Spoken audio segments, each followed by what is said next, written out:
Salut à tous, bienvenue, vous êtes dans le Delta Sport, lundi 13 octobre, on est aujourd'hui à l'Open de Gravelines, 38e édition qui bat son plein, on y reviendra dans l'émission, on en parlera d'ailleurs avec son président Jean Védier. Tiens, pour connaître tout de suite le programme du Delta Sport de ce jour, voici le sommaire tout de suite en images. Ce soir, dans le Delta Sport, retour en images sur la victoire du BCM vendredi, c'était sur le parquet du Paris-Levallois. On parlera également de rallye. Ce week-end, on a suivi le Gravelinois Benoît Hay sur les routes du Flandre Opal Rally. En football, place à la Coupe de France. Lone Plage est toujours en lice. Les Launois se déplaçaient à Berck, traquenard en vue. Et puis, au moment d'émotion dans l'émission, on retrouvera Michel Bernard, le président de l'USG Cyclotourisme. Il a décidé de passer la main après 6 ans de présidence. Il s'exprime. En handball et en N2, Gravelines était à Hasbrook ce week-end avec en tête l'envie d'aller créer la surprise chez un favori annoncé du championnat. Et puis on terminera l'émission avec du kitesurf. Des Gravelinois se sont fait plaisir sur le chenal. Allez, on commence par le basket, c'était le match de vendredi en Pro A, la 3e journée, on a appelé ça nous l'Albicico du fait qu'il opposait le Paris-Levallois au BCM Gravelines Dunkerque, les deux clubs français du nouveau meneur maritime, le retour en droit Albici, d'où l'Albicico Paris-Levallois BCM, résumé de la rencontre avec Michel Viard. Un déplacement à Paris plutôt bien négocié, le BCM tient son match référence. Deuxième déplacement pour la bande Albici qui retrouvait vendredi soir ses anciens partenaires parisiens. Appliqué d'entrée, le capitaine gravelinois prend les commandes du match, mais Paris reste dans le coup. Blake Shilb répond du tac au tac, 19 égalités après 10 minutes de jeu. Solo Diabaté et Papsi prennent le relais à la marque et le BCM se détache une avance que nos joueurs parviennent à conserver à la pause, 38-47. Paris, qui nourrit de grandes ambitions cette année, reste au contact. Sharon Ford apporte tout son poids dans la raquette, 64 égalités à l'amorce du dernier quart-temps. Le BCM cède, mais n'auront pas sous les coups de boutoir des Parisiens euphoriques, moins 6, 71-65. Papsi rappelle à tout le monde qu'il n'a pas été un joueur de NBA par hasard. Pape est sur un nuage, Paris reste coaché au tableau et Gravelines repasse devant, 71-75. Pas pour longtemps, une nouvelle série parisienne envoie la bande à Beugnot devant, plus 5 à 90 secondes du buzzer. Mais Pape ne rate rien. Finalement, les deux équipes joueront 5 minutes supplémentaires, 91 partout. Graham Brown et Solo Diabaté sonnent le glas des espérances parisiennes en prolongation. Le BCM tient sa victoire référence. Victoire du BCM, 99 à 107. La confirmation est attendue samedi prochain à Cholet. Allez, première partie interview dans le Delta Sport, vous l'avez compris, on est donc ici à l'Open de Gravelines de tennis. On est avec Jean Védier, le président de l'USG Tennis. Bonjour Jean. Bonjour à tous. Bon, si on est là, on l'a dit, c'est pour ce 38e édition de l'Open de Gravelines. Ça fait un mois de compétition, ça fait un peu long, mais pourtant tous les soirs on vient prendre du plaisir ici à Gravelines. Oui, c'est un petit peu long. C'est un petit peu long parce qu'il y a des enfoirés qui veulent me faire rire là-bas. Donc je me disais, ça paraît un petit peu long, mais en réalité on commence depuis les non classés, 4e série, jusqu'au-delà de la première série, avec des hommes et des femmes qui sont numérotés, c'est-à-dire qui sont parmi les 60 meilleurs français. Et alors actuellement, on est déjà environ un petit 200 membres, 200 inscriptions. Il y a quelques gros bras qui se sont déjà inscrits, en particulier des gens qui ont déjà joué précédemment. Je pense à Madame Fedosova, qui a gagné 2 fois ici. Elle s'est déjà réinscrite pour cette année. Et puis on se rappelle que l'an dernier il y avait un sacré plateau ici lors des finales, on est gourmands en plus nous. Est-ce que comment ça va se passer? Ça va être encore mieux là au niveau des personnes qui vont s'inscrire et qui du coup s'affronteront ici? Tu parles d'un plateau pour manger ou d'un plateau sportif? Pour les deux, mais surtout sportif, surtout sur les finales. Non, on va pas négliger non plus ce qui est agréable ici en France, tout au moins, c'est de pouvoir en prendre un bon petit pot après avec des copains. Mais non, on aura un très beau plateau, puisque, on a déjà des numéros 1 qui se sont inscrits d'emblée, alors qu'ils ont encore le temps de le faire. Et on a favorisé ça en disant qu'à partir des quarts de finale, s'il y en a qui viennent de loin et qui veulent arriver la veille au soir pour pouvoir jouer le lendemain matin, si leur match est prévu à Manœuvre par exemple, on leur offre l'hébergement. Donc ça attire aussi ce genre de joueurs qui ils veulent bien gagner des sous mais pas en dépenser beaucoup, quoi. C'est un peu humain. Allez, on continue l'émission avec les autres résultats basket du week-end en N2, en N3 avec notamment la Charité face à l'UBGS. Le BCM GG recevait Melun alors que le GBF de son côté se déplaçait à Franconville. Résultat de ces 3 rencontres en panneau. L'UBGS va s'incliner chez un favori annoncé de cette poule D de N2, la Charité. Défaite sans appel 71-53. Au classement, l'Union est 8ème avec un bilan à l'équilibre de 2 victoires et 2 défaites. Plus de joie en N3 où le GBF et le BCM-GG ont gagné. Le GBF s'impose à Franconville sur le Ville 65-66. 3e déplacement et 3e victoire pour les Gravelinoises. Le BCM-GG lui signe sa 2e victoire de suite à domicile, cette fois en battant Melun 78-71. Au classement, le GBF est 4e avec 3 victoires et 1 défaite. Même bilan pour le BCM-GG, mais 2 places de gagné. Les hommes de Guy Régnier sont seconds. Excellent début de saison pour ces 2 équipes promues cette saison en N3. Allez, on va parler de rallye maintenant dans le Delta Sport, de course automobile avec le rallye de la Côte d'Opale qui battait son plein tout ce week-end autour d'Esquelbec et Arnec. Il y avait plusieurs Gravelinois alignés dans les courses. Nous, on a été avec Benoît et membre du Rallye Club Gravelinois. C'était sa 2e course professionnelle. Pour lui, le Gravelinois Dossard 60 pendant le week-end. Portrait. Benoît Hay a vécu ce week-end son 2e rallye en tant que pilote. Passionné de sport automobile, il est également à la tête de l'association Rallye Club Gravelinois.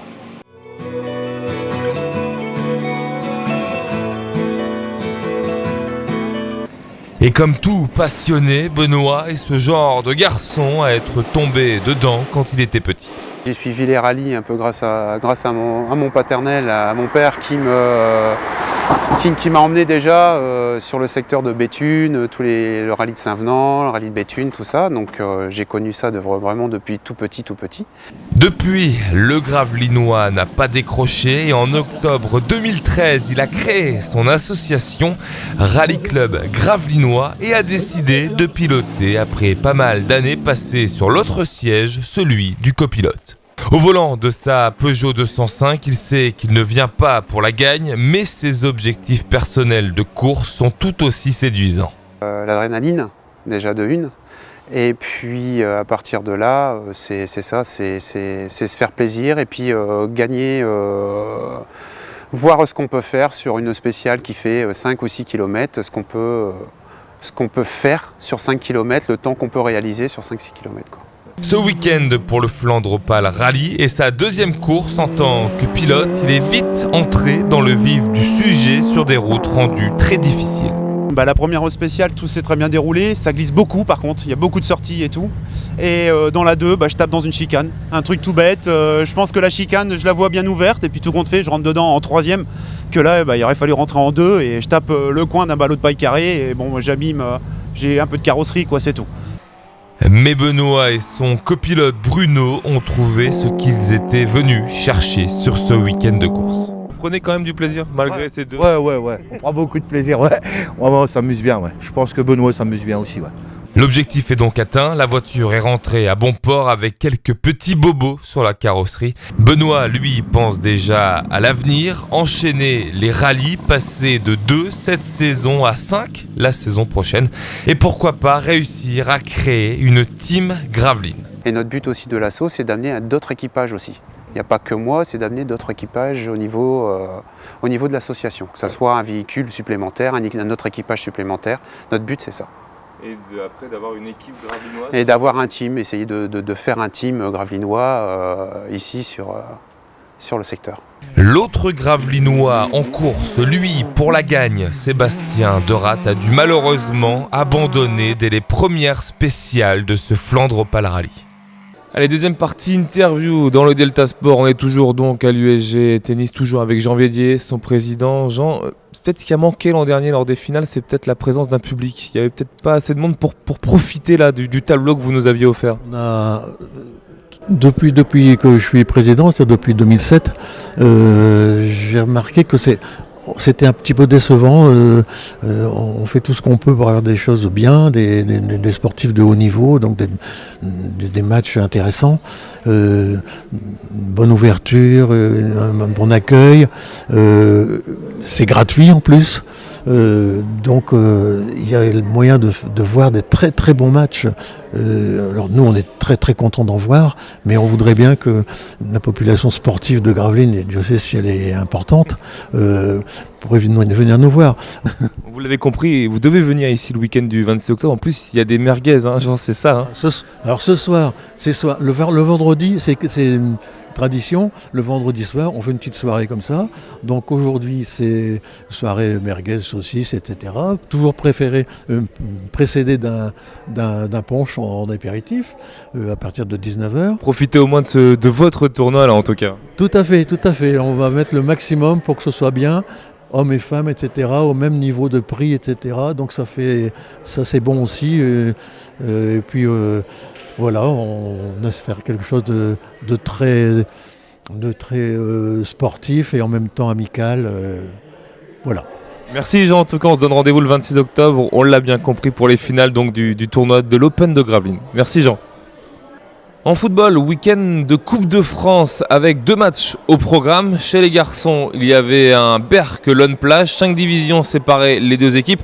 Mais quand on connaît la situation en ce moment de Lone Plage en division d'honneur et surtout que Berck, on s'en rappelle, avait éliminé Gravelines la saison dernière, on peut s'attendre à un piège pour les Launois. La réponse avec des images de Cédric Alloy. Lone Plage a dû avoir recours au tir au but pour écarter Berck. La qualification pour le 6e tour est validée et c'est bien là l'essentiel.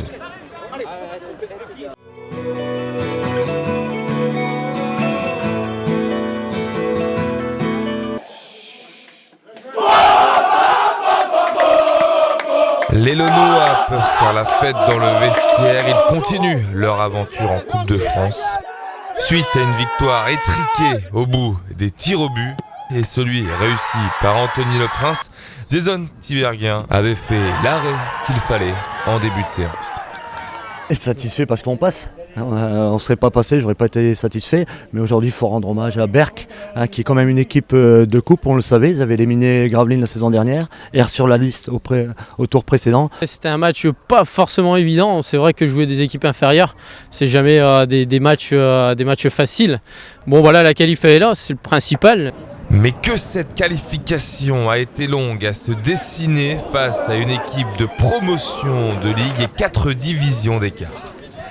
Les Launois auront souvent été malmenés par l'AS Berck, fragilisés par leur situation en championnat, mais contre le cours du jeu, c'est eux, juste avant la mi-temps, par l'intermédiaire d'Alan Oudoir, qui ouvre le score. 1-0 sur leur seule unique occasion de cette première période. Les Launois ont fait le plus dur, ouvrir le score dans une rencontre cadenassée et stérile en occasion franche. Lone Plage pense alors tenir sa qualification en voyant le chronomètre s'écouler. C'est sans compter sur l'AS Berck. Péqueux égalise à quelques minutes seulement de la fin du temps réglementaire. Un partout, un résultat logique au vu de la prestation des 2 équipes. En prolongation, Kevin Euchard pense donner l'avantage aux siens, mais il est jugé en position de hors-jeu.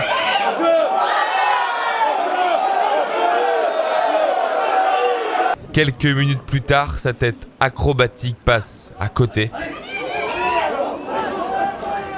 La suite, on la connaît, Lone Plage ira au 6e tour de la Coupe de France. La coupe, c'est magique. Et ça peut remotiver notre groupe. Et j'espère que ça sera notre petite étincelle. Le tirage au sort aura lieu dimanche prochain. Les Launois le veulent clément pour poursuivre le plus longtemps possible cette aventure en Coupe de France. Et l'autre rencontre, c'était en Coupe de France féminine, l'entrée en lice de Gravelines. Gravelines était opposée à l'équipe de Arc, résultat de la rencontre. Et les Gravinoises se sont qualifiées pour le prochain tour. Il a fallu les tirs au but pour voir l'USG prendre le dessus sur Arc. Il y avait un partout après les prolongations. Allez, direction le parc des Rives de l'Ain, maintenant dans le Delta Sport, on va parler de cyclotourisme avec la randonnée des remparts. C'était ce dimanche du côté donc, du parc des Rives de l'Ain, une randonnée qui correspondait avec la dernière course de Michel Bernard, le président emblématique de l'USG Cyclotourisme. Alors du coup, on s'est posé la question, quel est l'avenir de cette association sportive à Gravelines? La réponse avec Cédric Alloy. La rando des remparts a eu lieu dimanche au parc des Rives de l'Ain. 3 catégories étaient proposées, un circuit VTT, un pour les cyclos et pour finir un parcours pédestre. Mais c'était surtout un jour particulier pour Michel Bernard, président de l'US Gravelines Cyclotourisme. Rencontre avec un président qui passe le flambeau en laissant derrière lui un héritage riche.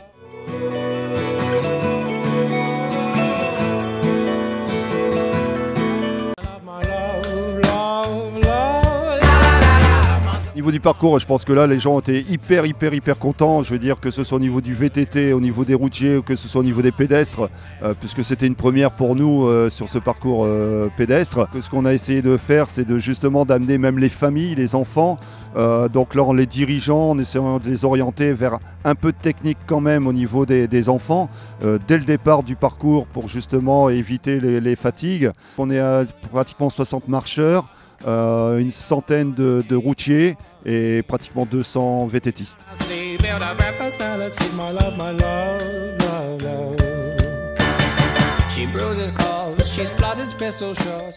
Grâce à une équipe de bénévoles hors pair composée de 42 personnes, chapeau à toute cette équipe de l'USG Cyclotourisme.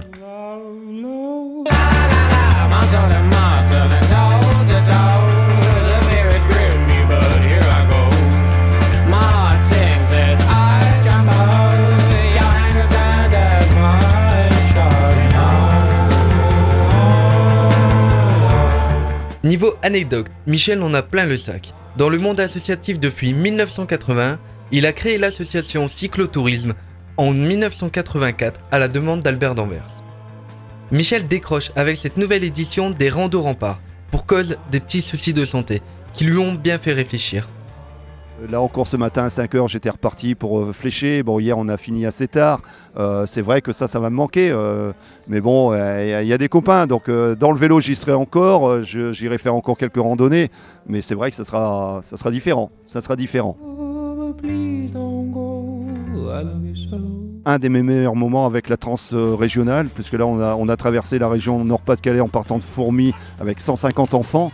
J'ai eu la chance aussi d'avoir un vice-champion du monde, 5 champions de France. Je pense que c'est le moment de tourner une page pour moi et puis de laisser vivre ce club dans les meilleures conditions. Je laisse un petit héritage, donc là maintenant à Nicolas de prendre la suite en tant que 6e président du club cyclotourisme.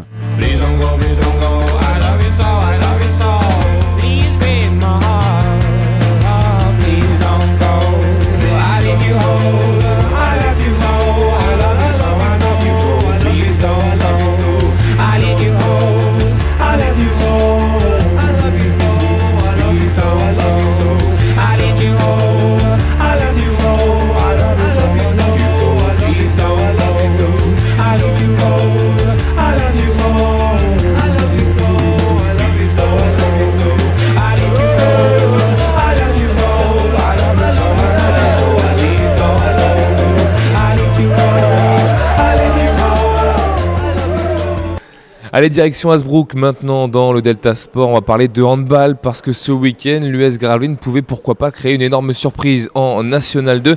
Gravelines se déplaçait chez un des favoris annoncés pour la montée en N1 la saison prochaine.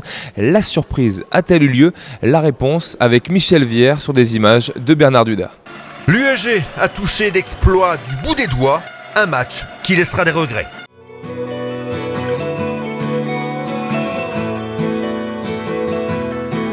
Le début de rencontre met les gardiens à contribution et dans le duel attaquant-défenseur, finalement ce sont ces derniers qui remportent le combat. Après 10 minutes de jeu, le préposé à la marque s'ennuie ferme de partout. Hasbrook prend alors timidement les commandes 9-6. Les Gravelinois cherchent des solutions qu'ils ne trouvent pas, mais nos troupes restent dans le match à la pause. Rien n'est joué d'un côté comme de l'autre, 12-9. Ce sont finalement nos joueurs qui reviennent les plus motivés au retour des vestiaires. Romain Broders, Léo Deblonde et Arnaud Strassel commencent à enfourner 14 partout. L'USG assure mais ne parvient pas à creuser l'écart 21-22. Les égalités se suivent sans qu'aucune des équipes ne contrôle réellement la rencontre. Et dans le jeu du pile ou face, c'est finalement du mauvais côté que tombe la pièce. Les Esbrouquois sont tout heureux de rafler la mise. Score final 24-22. L'USG n'a plus que ses yeux pour pleurer. Il y avait samedi soir la place pour l'exploit. Dommage, le manque de lucidité dans certains moments chauds a été préjudiciable. On appelle cela de l'expérience. Avec une victoire pour 2 défaites, les Gravinois occupent la 8e place de la poule 3 de National 2. Voilà, c'est là-dessus que s'arrête le Delta Sport pour ce lundi. Le sport, justement, il revient rapidement sur Delta TV. Ce sera dès jeudi avec Michel Vière à partir de 18h30. Nous, on se retrouve sans faute dès lundi prochain. On sera du côté du collège Saint-Joseph pour parler de son cross. Et nous, on se quitte avec un petit cadeau. C'est du kitesurf. Ça se passait à l'embouchure entre Grandfort et Gravelines. C'est avec Victor Debloc qui est sur la planche. Les images, elles, sont signées de Xav Creative. Belle soirée à tous sur Delta TV.